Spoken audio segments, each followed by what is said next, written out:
faded dream. I know you're not asleep.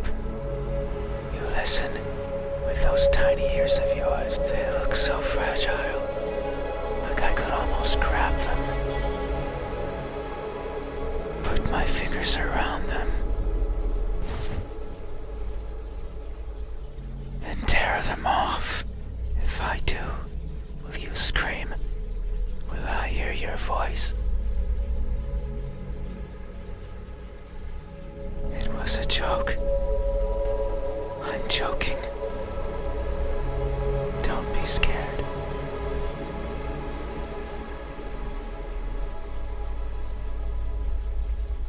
Hey, how do you think my eyes look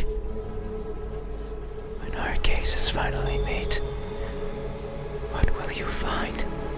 Answer me.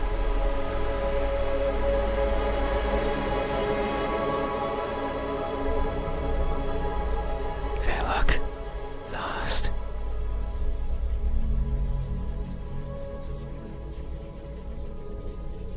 That I am never sure of where I am. My days consist of wandering about aimlessly, searching for something. I worry that if I'm not paying attention, what I'm searching for will slip away. The thought terrifies me. It terrifies me so much. So I always keep my eyes peeled, even if there's nothing to see. That way, nothing will slip away, no matter where it goes. And no matter where it hides, no matter how terrifying the world might be. No matter the countless terrible things I witnessed by mistake in the process, no matter what, I will never blink. I will forever be confused by the worlds around me. I will forever be lost. But what is that something that I'm searching for? It's been so long since my wandering began. I can no longer recall the feelings that drove me to it. What is it? Is it something I can hold? Is it a being of flesh and bones? Is it nearby? Is it you? Hey, have you ever looked so fervently for something that you end up losing yourself in the process? Have you? These eyes, are these my eyes? A good answer. Yet there is only one way to know the truth. Open your eyes.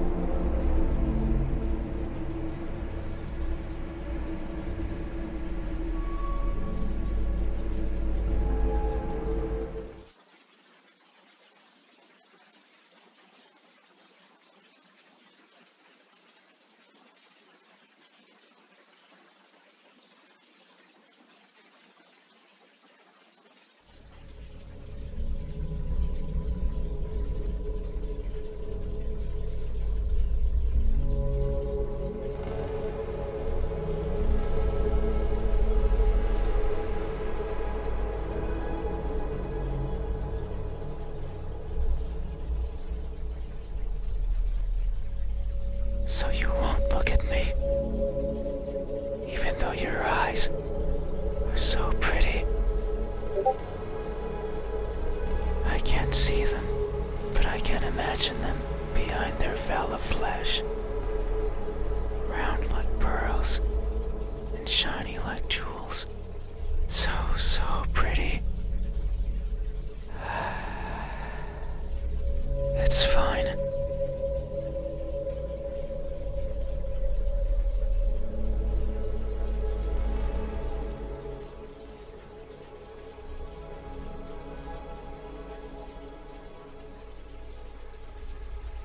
The night is still and silent.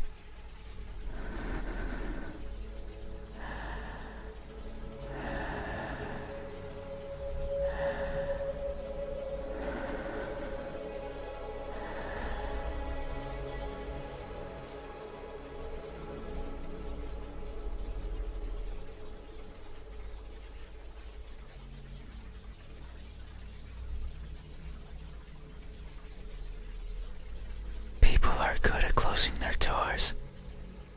Do you know what a door is? Of course you know. You have one right there at the verge of your little world. A door is a barrier to keep the bad out. The bad can be anything. A bad person, a bad smell. And sometimes, I can't open doors. I find them tricky. Should I push or pull? Should I turn the knob left or right? Should I try to take it off its hinges? Should I chip away at it, hoping it will fall apart? And what happens when it opens? Do I close it behind me? Do I keep it open? But that might be rude to the person who had it closed. But then, how do I get out? And what happens if the wind pushes it close? What then? So many options.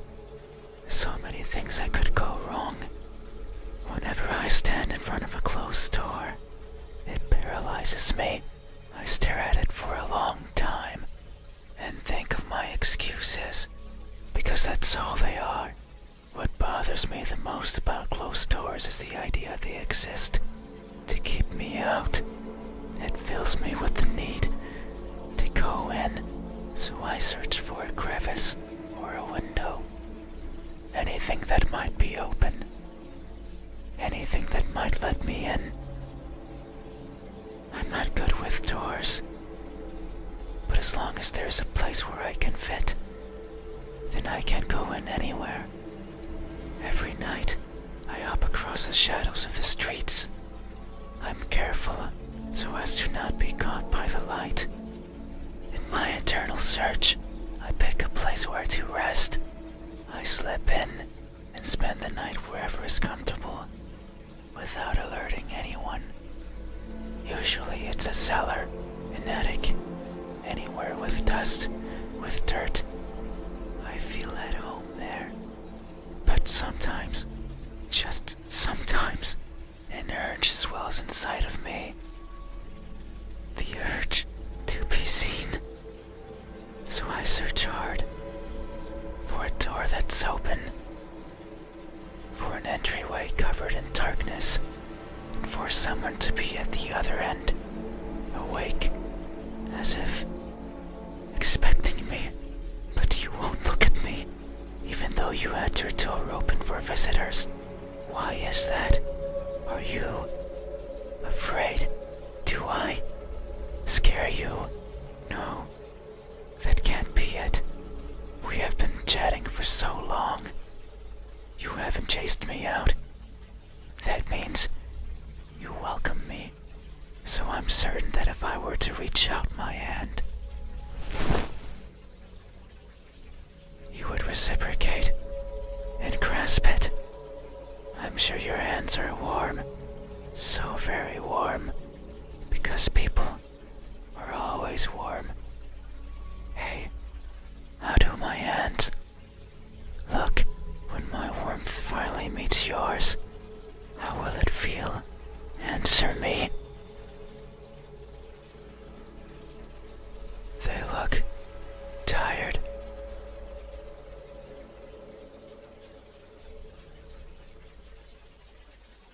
That may be so.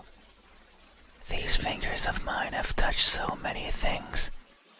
They are always stretching forwards, reaching out for something. The tip of my fingers dance over the surfaces that I travel, and their sensations reach the core of my brain. Be it the softness of the first spring flowers, or the roughness of a wall made out of rubbish. Caressing, grabbing, clawing. No matter the time of day. No matter if I'm awake or asleep. As if they had a mind of their own. Even Even now, they clutch onto the fabric of your bed sheets. They like how these thousands of threads intertwine with each other. The rustle of fabric against fabric, of skin against skin is irresistible. They want more. They want to feel closer, to have it between them and around them, more and more and more. Sometimes, however, they can't reach as far as they'd like. That's when I lend a hand. I take over and stretch, and they grow. Maybe just the length of a fingernail every time, but they grow, just so they can reach out, clutch what they want, and then throw it aside, discarded, and forgotten. That's why they are tired, because they never stop seeking, and most likely, never will. Hey, have you ever stretched your fingers to grab a hold of something important, only to learn that it's been long out of your grasp? Have you? These hands, are these my hands? A good answer. Yet, there is only open your eyes. So you won't look, even though my hands could be the same as yours. Think about it. Maybe you and I are similar. No, I know we are. I can feel it in my skin. Oh. Can you hear it? My skin is pulsating. It has been long since this happened. It's a sign of my innermost emotions flowing out. I wander the world, wanting to be seen.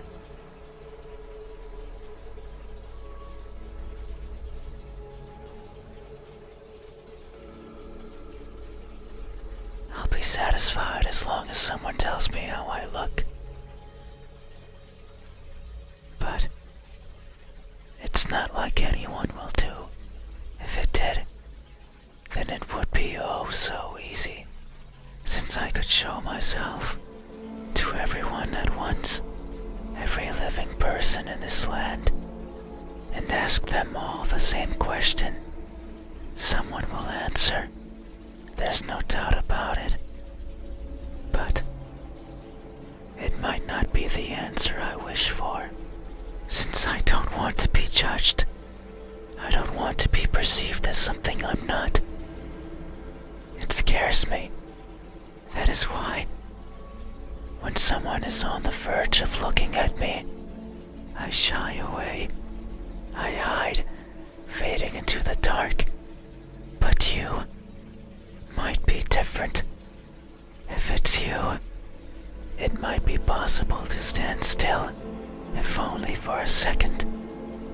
That way you can help me, and we can both be fulfilled. Just thinking about it, it makes me feel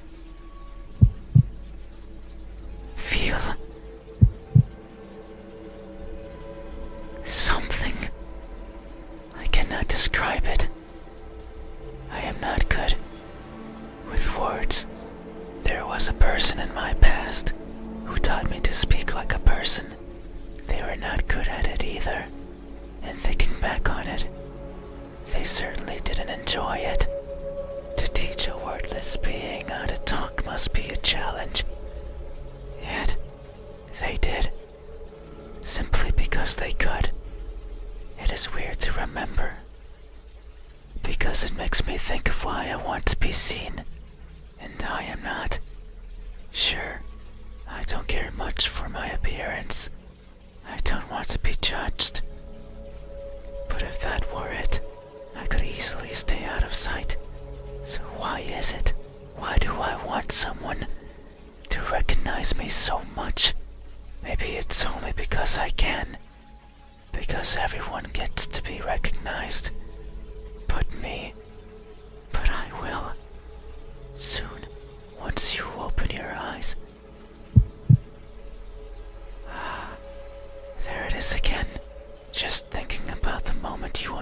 sight onto me, and you finally take those bed sheets off your body, and you inspect every crevice of mine, and you finally open those tight lips of yours to let me hear what I am, and to maybe even give me a name. It makes me feel, but I don't know what. Surely it would be evident if you were to look at my face. Hey, what does my expression look like when that veil of uncertainty finally disappears? What will we convey to each other? Answer me.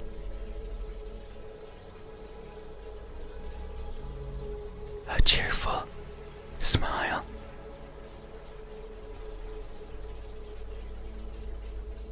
That may be so. It would only make sense for the end of this journey to bring me joy. It has been so long. I can no longer remember where it all began. But who's to say it had a beginning?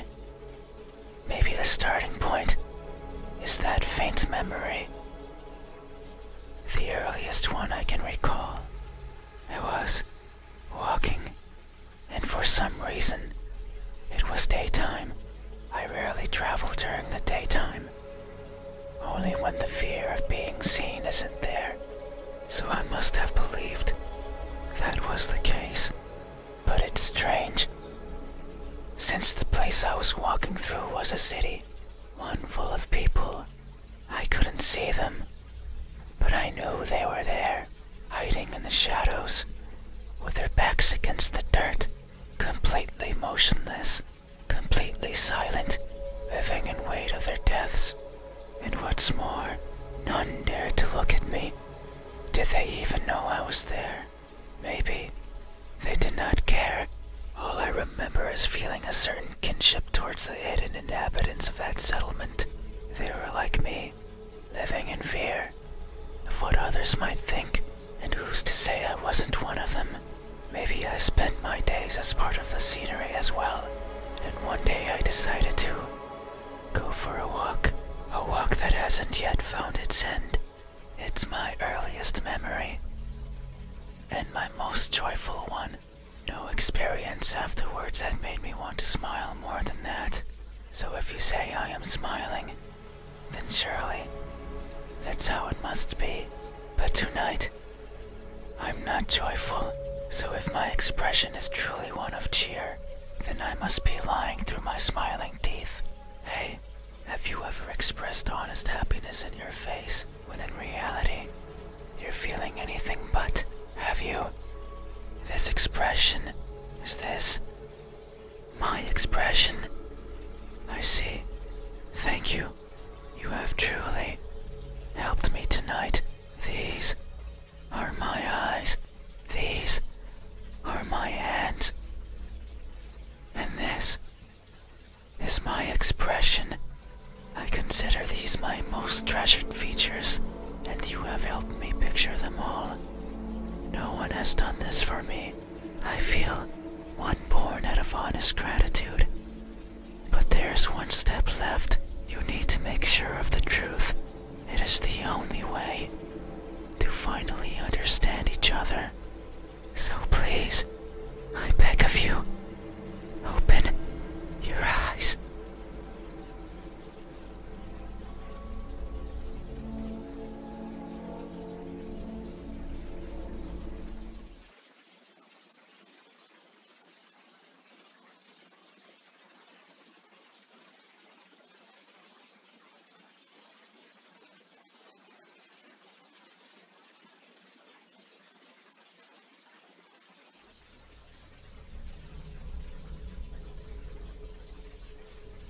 No. I see. I understand. No, it's fine. You have still helped me by answering my questions. No one has done that for me before, so I have no right to ask for anything else.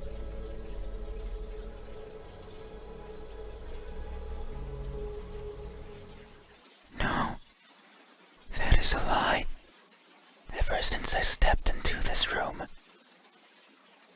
You have refused to engage with me. Not even once.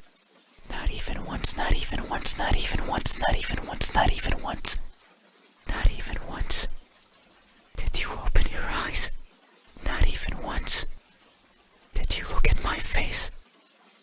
You stayed there, acting as if you were asleep, feigning ignorance and not moving an inch, at times making me believe that our conversation was just in my head. You haven't opened your mouth, but you didn't need to. I can hear far, far beyond what most others can, and I can see further than what others would consider the dark, empty bottom. That's why I know that I wasn't wrong. You are, like me. We are the same. You too look for what's not there. You too reach out for what might hurt you. And you too are a liar. The type that shows one thing and feels another. But you made a mistake. I know you're lying, because every answer you've given me so far has been wrong. I am not what you said I am. These eyes, these hands, this expression.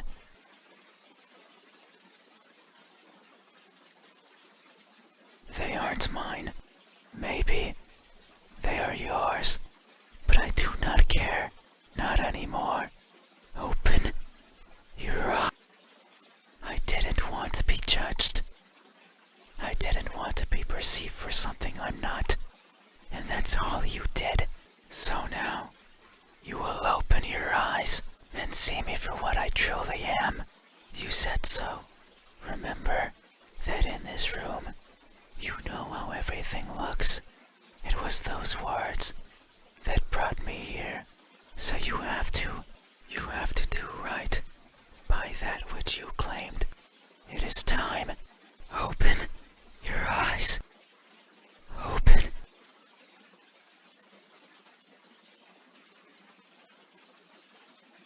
You had your chance. It's not up to you anymore. You won't open your eyes. I will.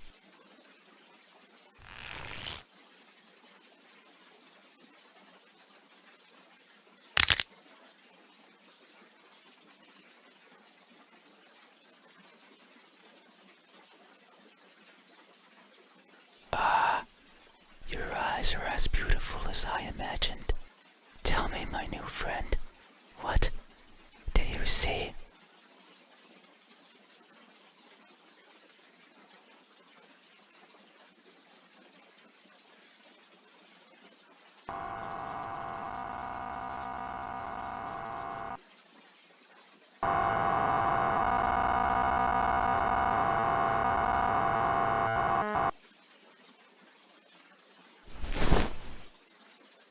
That won't do.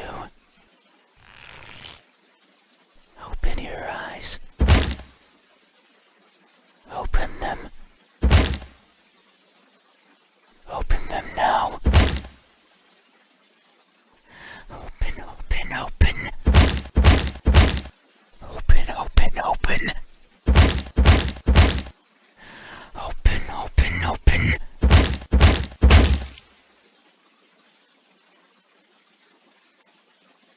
Oh no. It seems I did it again. You can't see anymore, right? You can't talk anymore, right? You can't think anymore, right? Then, this is farewell. Thank you for trying, friend. Even though you are a liar, I leave this piece of myself here with you. I must go. I must look for the right person. Someone who can tell me how I look. Someone who can explain to me why everyone looks like that when they do.